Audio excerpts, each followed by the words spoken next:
Well, hi folks. We're out here on my home lake of Lake Sammamish. I'm including this intro footage from my chest camera because this is some of the last footage it's ever going to take. And if you wait till the end of the video, I'll explain exactly why that is. I've had a really good spring season. I've caught a lot of really nice bass, none of which have I released the videos on yet, but I will. Honestly, the amount of effort that goes into editing a video is trying to interrupt my fishing, so can't have that. All the smaller lakes are post spawn at this point. They're in the 68 to 70 degree water temps, and not quite that high, actually, probably 60 to 68, that general area. Anywho, I'm not seeing fish on beds at all in any of these smaller lakes that I've been to. And I've been to some medium-sized lakes like Sawyer and Long Lake, and not seeing fish on beds anymore. So I thought I would go to Lake Washington. I did that 4 or 5 days ago, and the temps there were still hovering around between 53 and 56 degrees, which those are surface temps.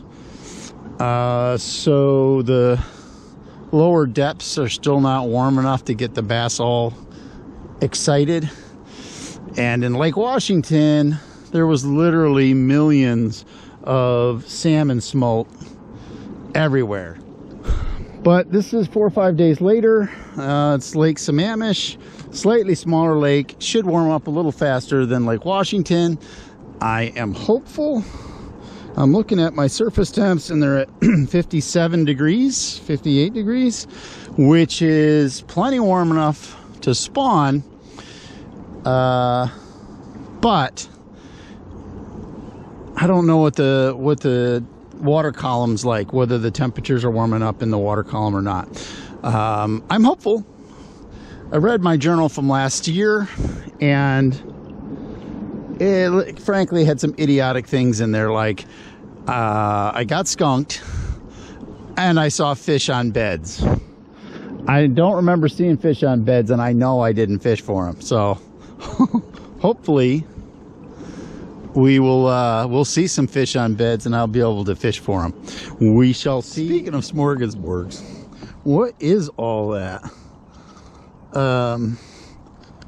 They're not showing up as like solid returns. Like a fish would be yellow. It kind of looks like trash in the water column, but it's consistent right around 30 feet. Now you can see that's a fish for sure, and it looks like it's disturbing whatever it is that stuff is. So fascinating. I often start out the day fishing with a jig, mostly because I like catching fish on the jig.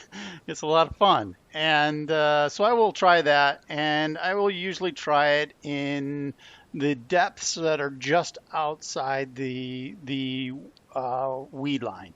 And sometimes I'll fish the beginnings of the weeds as well, just to check to see if there's fish in there. Because if there are, it can be real rewarding to catch those fish. But in this case, zilch.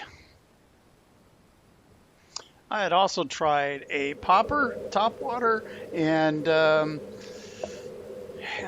was standing up doing some pedaling around, and I saw a largemouth swimming around in this area.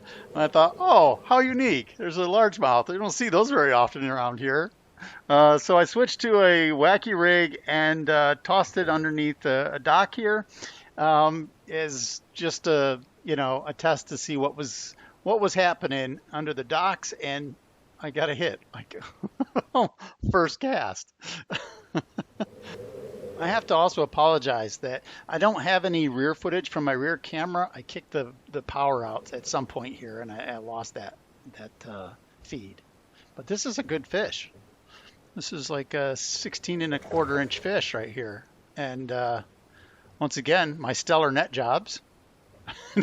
I didn't get him in the net right away, but I did get this fish. Yeah, that's a nice fish.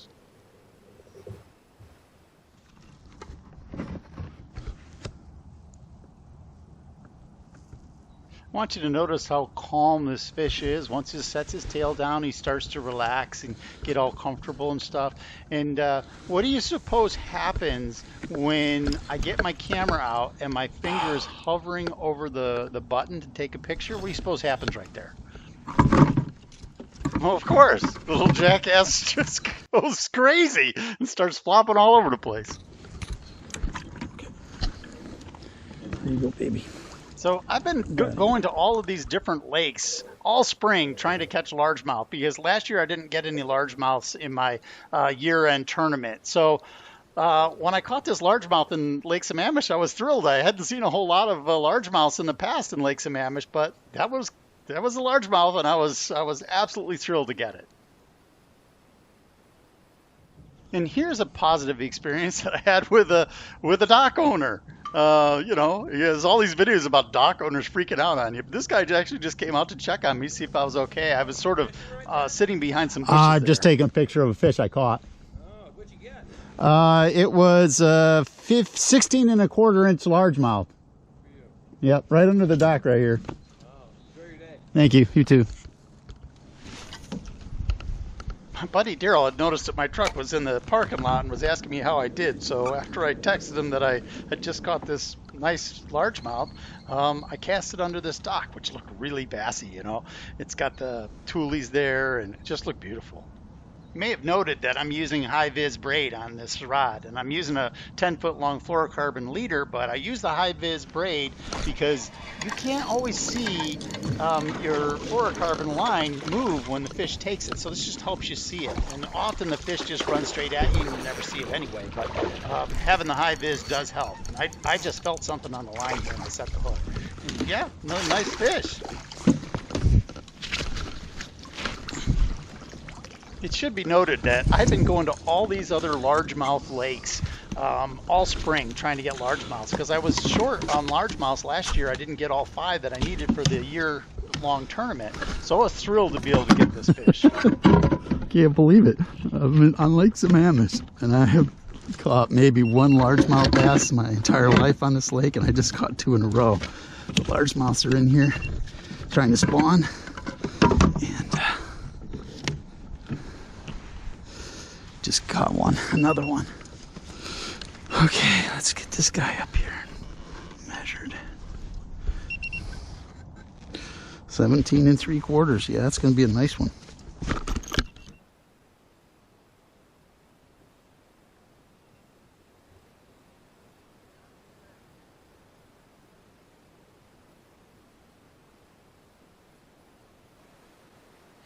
I saw this smallmouth underneath this dock, and it appeared to be on a bed. So I've been fishing to it, and I could see a smaller largemouth that was swimming in and out of that dock area. So he was either on a bed or looking for a bed, but he wanted nothing to do with with anything I had to send at him. But the smallmouth did eventually take this, I believe it was a wacky worm. At this point, I am really getting flabbergasted because I don't typically do this well when I'm fishing. I guess I should get used to that. I am getting better at this game, but this is quite a nice fish. It's I think it's an 18-incher. We'll see when we get to the measuring part. Wow. I am having a day. I found this smallmouth still on a bed. And she bit. Holy cow. Look at this baby.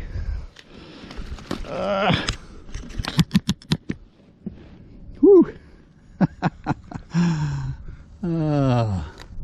What a fish. What a fish. And there's a largemouth in there too swimming around.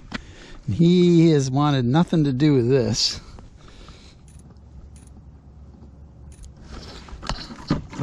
Okay, baby, you can go back. Come here.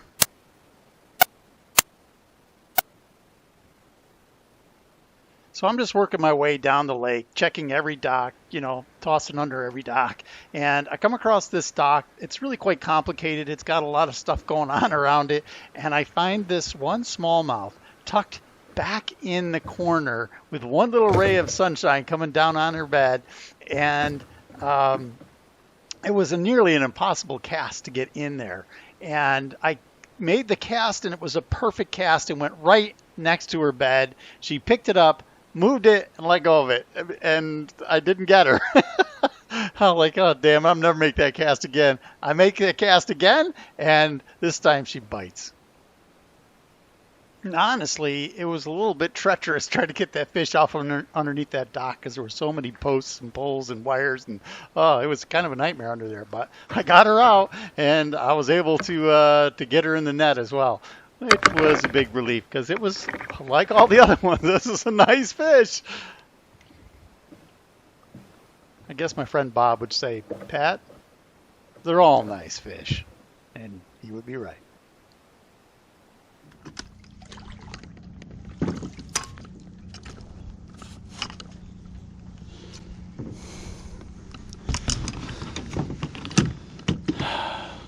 Wow.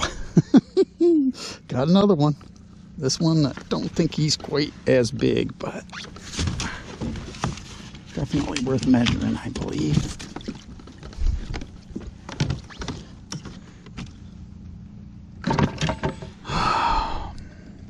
If you would stop for 5 seconds and just let me take the damn picture, we could be done here.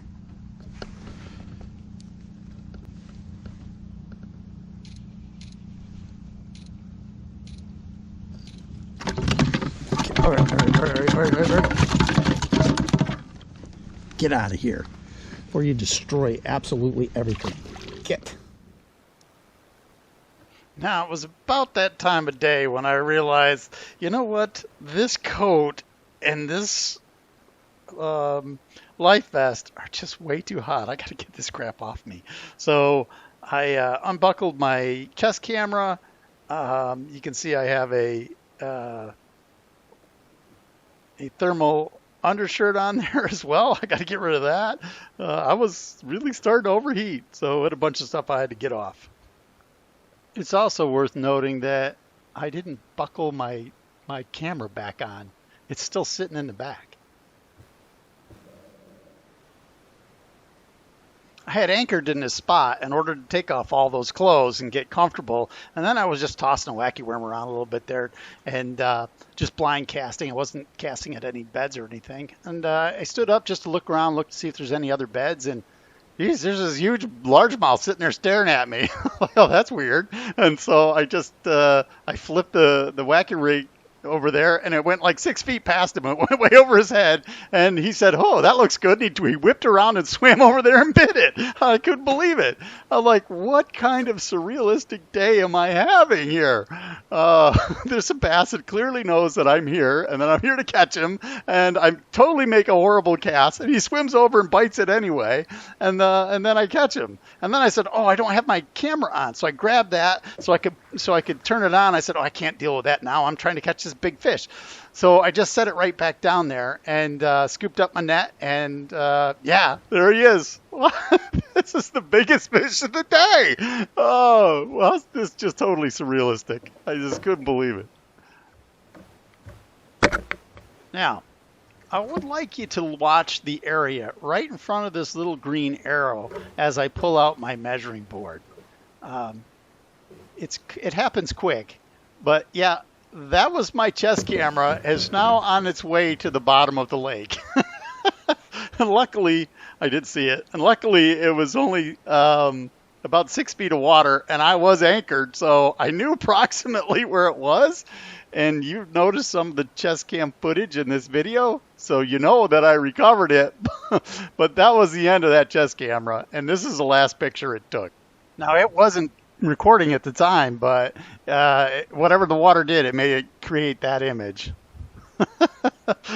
Oh, it was a little frustrating at first, but then I realized I hated that damn camera. It was always doing something goofy that I didn't expect, so I was semi-relieved that I would have to buy a new one.